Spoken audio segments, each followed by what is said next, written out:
Hello friends, welcome to Mat Kitchen. Mat কিচেনে আপনাদের সবাইকে স্বাগত। পুরনো বন্ধুদের পাশে থাকার জন্য ধন্যবাদ এবং নতুন বন্ধুদের স্বাগত জানিয়ে শুরু করছি আজকের রেসিপি। প্রথমেই আমি এখানে বাটি মেপে 1 বাটি সুজি নিয়ে নিয়েছি। এটা হচ্ছে ওই যে গণেশ সুজির যে প্যাকেট হয় সেই প্যাকেট থেকে নিয়েছি। আর যে বাটি মেপে আমি সুজিটা নিয়েছি সেই বাটি মেপেই কিন্তু আমি হাফ বাটি এখানে টক দই নিয়ে নিয়েছি। টক দইটা খুব ভালো করে ফেটিয়ে তারপরে নিয়েছি। সমস্ত উপকরণটাই কিন্তু বাটি মেপে নিতে হবে। মাপটা ঠিকঠাক হলে কিন্তু সমস্ত রেসিপিটা কিন্তু খুব ভালোভাবে তৈরি করা যাবে। এবারে দিয়ে দিলাম স্বাদ মতন লবণ আর 2 টেবিল চামচ মতন এখানে আমি চিনি দিয়ে দিয়েছি, যেহেতু টক দই আছে, টকটা ব্যালেন্স করার জন্য। আর দিয়ে দিলাম যে বাটি মেপে সুজি নিয়েছি সেই বাটি মেপেই 1 বাটি জল।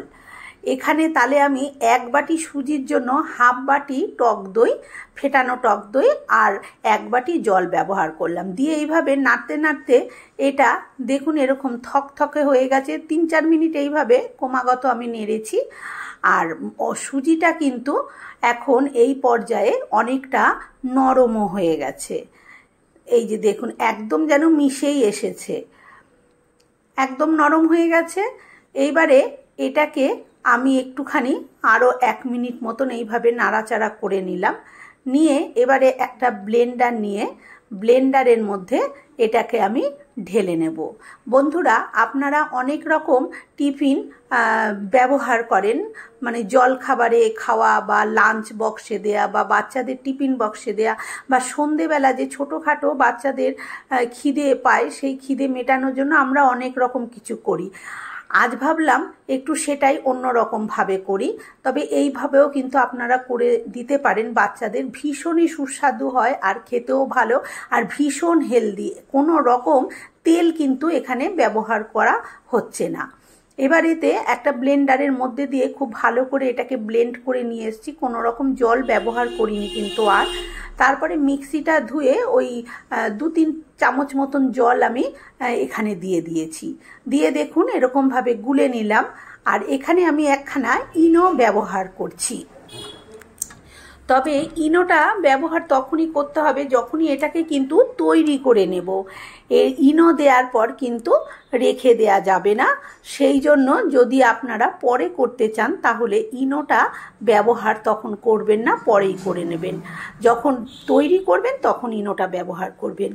আরেকটা কথা বন্ধুরা, এটা কিন্তু কোনো রকম রেস্টে রাখার প্রয়োজন নেই। এটা কিন্তু সঙ্গে সঙ্গে করেই সঙ্গে সঙ্গে খাওয়া যায়।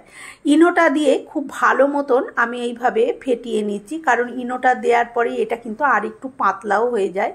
তারপরে আমি হাতা দিয়ে দেখিয়ে দিচ্ছি এর ঘনত্বটা আমি কীরকম রেখেছি। এই যে দেখুন এরকম ঘনত্বটা, এই যে হাতার পিছনটা দেখুন কিভাবে লেগে গেছে, এই যে এরকম ঘনত্বটা ঠিক এরকম তৈরি হবে। এবারে আমি একটা ফ্রাই প্যান বসিয়ে দিয়েছি। এতে কোনো রকম কিন্তু তেল ব্যবহার করতে হবে না, যেহেতু এটা ননস্টিক সেহেতু এমনিই উঠে যাবে। এবারে হাতায় করে আমি 1 হাতা মতন দিয়ে দিলাম। দেওয়ার সাথে সাথেই দেখুন এর মধ্যে কিভাবে জালি তৈরি হচ্ছে, জালি হতে শুরু হয়ে গেছে। একটু খেয়াল করুন তাহলেই বুঝতে পারবেন। আর ভীষণই টেস্টি হয় এইভাবে খাবারটা যদি তৈরি করে খাওয়া হয়। আর এটা খাওয়ার জন্য কিন্তু অন্য কিছু লাগে না, এটা কিন্তু শুধুই খাওয়া যায়। দেখুন এটা চারপাশে পুরো জালিতে ভর্তি হয়ে গেল। এবারে যখন ওপরটা বেশ একটু টেনে আসবে, এটা আপনারা একটু ঢাকাও দিয়ে দিতে পারেন, আমি দেখানোর স্বার্থে ঢাকাটা দিইনি। তখন এখানে আমি দিয়ে দিচ্ছি একটুখানি পেঁয়াজ কুচি, খুব ছোট ছোটোভাবে পেঁয়াজটা কুচিয়ে নিয়েছি।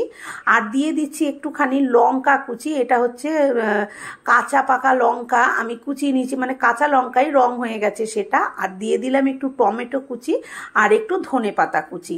আপনারা ধনে পাতার বদলে কিন্তু এখানে কারি পাতাও ব্যবহার করতে পারেন, কিন্তু আমাদের কারি পাতা দিয়ে সব কিছু খেতে খুব একটা ভালো লাগে না বলে আমি এখানে কিন্তু ধনে পাতা কুচি ব্যবহার করেছি। আর দেখুন এটা তেল ঠেল ছাড়াই কত সুন্দর উঠে আসলো, আর পেছনটাও দেখুন কত সুন্দর কালার হয়েছে। এটা কিন্তু একদম রেডি হয়ে গেছে খাওয়ার জন্য। আমি আরও একটা ওই একই রকমভাবে করে দেখাচ্ছি। দেখুন এইভাবে প্রথমে এই হাতা করে, এটা কোনো ছড়িয়ে ঠড়িয়ে কিছু নিজে থেকে দিতে হয় না, এটা নিজে নিজেই যেটুকু ছড়ানো ছড়িয়ে যায়, কারণ গাঢ়ত্বটা সেরকমভাবেই তৈরি করা আছে।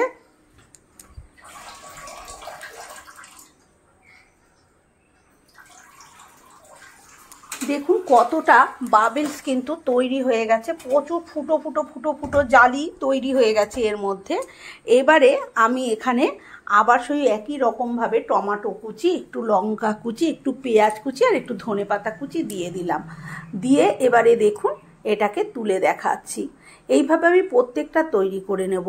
বন্ধুরা, আমার আজকের এই ছোটোখাটো খিদে মেটানোর জন্য যে টিফিন, সে রেসিপিটা কেমন লাগলো কমেন্ট করে কিন্তু অবশ্যই জানাবেন।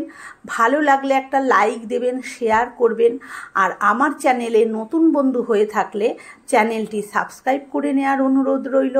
পাশে থাকা বেল আইকনটা অবশ্যই প্রেস করবেন, কারণ আমি যখনই কোনো নিত্য নতুন এরকম রেসিপি শেয়ার করব, নোটিফিকেশন আপনাদের কাছে পৌঁছে যাবে সবার আগে।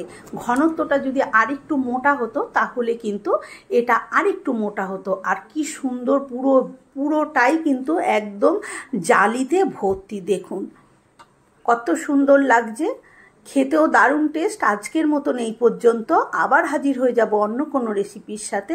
ততক্ষণ ভালো থাকবেন, সুস্থ থাকবেন। ধন্যবাদ।